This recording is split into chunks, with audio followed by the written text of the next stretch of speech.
Very important. I want to talk to you. And Maliki doesn't want to give me the mic. So anyway, during the water protests, John Bruton tore the guts out of the Irish protester. John Bruton and the government came up with a strategy to make the whole Irish protest movement feel like they had been betrayed. And what they done was they took a number of defendants to court for kidnapping Joan Bruton and preventing her from leaving. And that is a dangerous thing to do if you do prevent someone from leaving. You can prevent someone from entering, but when you prevent somebody from leaving, that's a different story. So Joan and her cohorts took a number of men to court and one child to court, and they tormented them for weeks in the newspapers until the Irish public gave up on them, that it was too hard, and the weakened Irish public turned on these men and decided, well, they must have done something wrong. They must have done something to deserve all of this attention. And they told themselves that they didn't need to stand up for them because they must have done something wrong. They didn't need to stand up to Joan Bruton or the Gardaí or anybody else at that scene. And they felt they were justified when that young man was convicted. And he was, it's okay, my voice is fine. My voice is...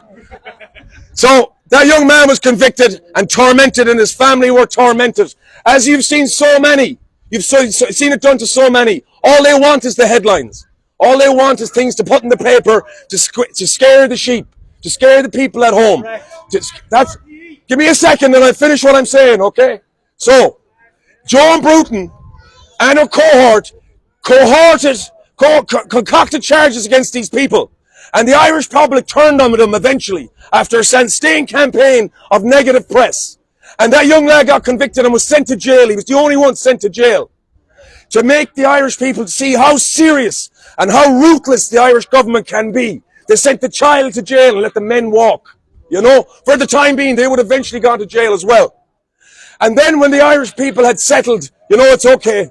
He must have done something wrong to deserve to be in jail tonight in a dirty, smelly cell that's too hot, that's too cold. There's no fresh water. There's no fresh air. There's people smoking all the time. It's a horrible place to be. But this young man was put there. And he was put there as a sacrifice, a blood sacrifice, to show you what happens when you stand up to the vicious, ruthless, fascist Irish state. And then when that was done, they showed you the pictures. Shut up, I didn't finish in a minute. So then after they had everyone humiliated, after they had everyone turn on each other, then they showed the evidence that there was no one stopping that vehicle from leaving. From the Garda helicopter, they could clearly see that that vehicle could easily have reversed out of where it was, and Joan could have gone about her business if she just went the other direction. But they kept that information until the Irish people had been broken and betrayed that young man. And then they showed them. They showed them how weak they were. They showed them how they fell for the propaganda. Yeah. They showed them how demoralized they were. They showed them that they were willing to put a child in prison, then stand up for what is right and lawful.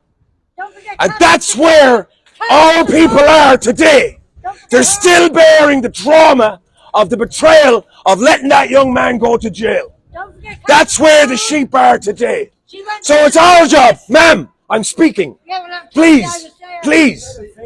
Ma'am, I'm speaking. Please let me finish. That's very rude. So what I'd like to say, it's our job to show these Irish people that they have nothing to fear.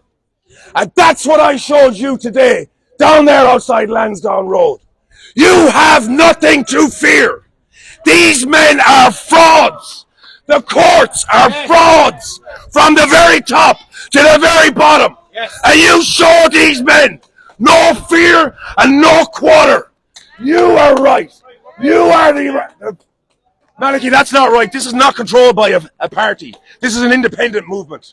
This grew out of independence. We were here building a movement in this country when you boys were hiding in a bunker. No, and taking vaccines and firing Dolores Cahill, and the other fella was wearing masks.